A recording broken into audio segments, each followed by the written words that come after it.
Okay. All right. Dr. Luke, the Stretch Doctor. We're still in.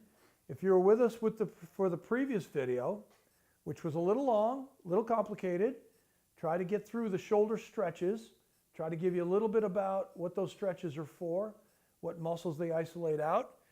A lot more to do. What I wanted to do on this video is move toward all of the neck stretches. Now, there is, and I mentioned in the earlier video, that the supraspinatus muscle is very difficult to stretch. The way you get that thing stretched is you stretch it a lot when you're doing the neck stretches. So I'll show you how we do that. So let's get into the basic neck stretches. And when we get to that area for the supraspinatus, I'll get more into that. So what I typically do is have the client laying face up, but I bring them off so their head is completely off the end of the table. So he's going to come a little more, a little more. So shoulders pretty much even with the end of the table. So when we drop his head down, he can go in full extension. Okay? Now, necks are difficult, often very painful for people, often an area of complaint for a lot of reasons. So you got to be pretty much super cautious, very, very aware of the client's responses, and go gentle into each of the stretches. And you'll know fairly quickly once you've been working with them a little bit what you can and cannot do. Now, again, we can't get into all the possible manifestations of what people feel, what they're experiencing, whether there's degenerative changes in their neck, which causes a vast amount of restriction in motion and pain. How inflamed are they? All of those things you're just going to have to get a feel for. So in order to be cautious, let's just make sure that you go easy into each of these stretches as you go. So we're not going to push them too hard. Again, if the client says you're good, not a problem. You can keep moving into them. But let's get into the basic directions. So what directions does one stretch in the neck essentially? So you've got basic flexion of the head forward. You've got certainly extension all the way back. Then we bring back to neutral. Now we have lateral flexion, flexion to the side, both directions, right? And now we have rotation, okay? Rotation one way, rotation the other. And then you've got all the combinations of rotation and rotation and lateral flexion, etc. So let's just get into the series and the way I like to do it. And then at the end, I'll show you how we can kind of get that supraspinatus rotator cuff stretched a little bit in this position. So I always like to start in forward flexions. So we're going to get our hands positioned right on the back of his head, and we'll just do real easy pushes. A lot of talking to the client, a lot of feedback about how it feels. Okay, Peter, you're doing okay here? Mm-hmm. Not a problem. What I like to do is go a little to the side each way, get a feel for how that is to them. I'm feeling certainly more restriction going this way. Okay, so all these flexions, we're going to do at least 5 iterations of these, but I like to just move a lot and do them slowly and get a feel for all of these. So once you've done flexion, I like to move into lateral flexion. So now we're going to come to the side.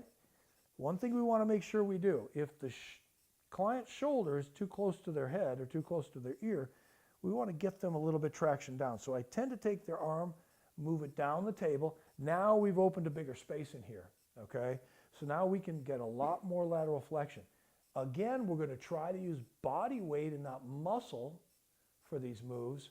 So we're going to try to cradle their head with your hand, put the portion of their head on your arm, all right?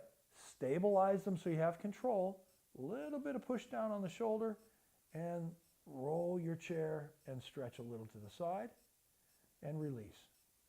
Stretch to the side and release. And I'm feeling a lot of pushback here. Let's go the other way, see how this side feels. So we're going to traction their hand down so you can see how we do this. You notice we opened a lot more space here. So let's do a little bit, and we're going to use the chair and body weight to try to move him. Good. Not as bad going this way, not bad at all. Now, sometimes I'll just take the arm and traction it down when I do this. Now, you know what? This is not a bad time. Let's talk about how we get this supraspinatus, which you're going to get some of the traps stretched as well, right? You might get a little bit of deltoid stretch in this thing. So here's what we're going to do. It's a little more difficult because you have to move their head the opposite direction and traction the shoulder down at the same time. So here's how we do that. Since his head is already positioned and it's cradled in my hand, I'm going to make sure I have him. I'm going to tuck him in a little bit. Now I'm going to slide my chair away, and I'm going to push down on his shoulder at the same time. Now, if you've got a little bit longer arm, you can traction down in their arm and do it at the same time. Sometimes in the really, really tight clients, I'll get someone to come down and traction their arm at the same time so that I can focus on the neck. In this case, we have to do it on our own, so we're just going to do a little traction on the shoulder, use my body to laterally flex his head. He feels that all in here.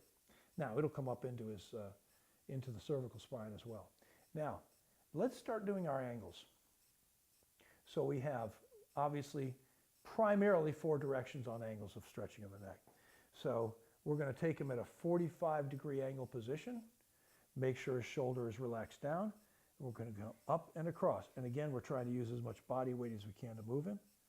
Good. Since we're already over here, 45-degree angle the other way, and move him down toward the floor. Now, we haven't done extension yet, but this is part of extension. Let's go into this side again. Let's go this way, traction that arm down. Here we go, 45-degree angle on his chin, and bring him up and across. Of course, 3 to 5 iterations on each of these positions. Let's 45-degree angle the other way and bring him down toward the floor. 1, 2, and release. 1, 2, and release. And let's do some extension. Now, one of the best ways to get extension is just to have the client do a little bit of pushing. Okay? Now, what does that do? That's going to get some stretches on the front of the neck, right? We already are getting some stretch on the back of the neck, but we're going to get him to kind of lift his head a little bit. So go ahead and, Peter, try to lift your head. I give him a little resistance, and then I come back down. He's got real good extension, so you can see when we're down here, he moves really well. When we turn and come back up, here's where we feel the most restriction, right in here. Traction that arm down and away. Okay? And we're going to come back here because this side was pretty good, and if I remember, not so bad. So, what do we have? We've got flexion. We have extension of the head. We've got lateral flexion both ways, always keeping that shoulder away from the direction you're stretching. Now we have our 45 in flexion, 45 in flexion, 45 in extension both ways, and pure extension. Okay, those are the basic stretches for the neck, and we threw one in that gets a little deltoid, a little supraspinatus rotator cuff at the same time. CST level 1 training, upper extremity, neck stretches. See you in the next stretch.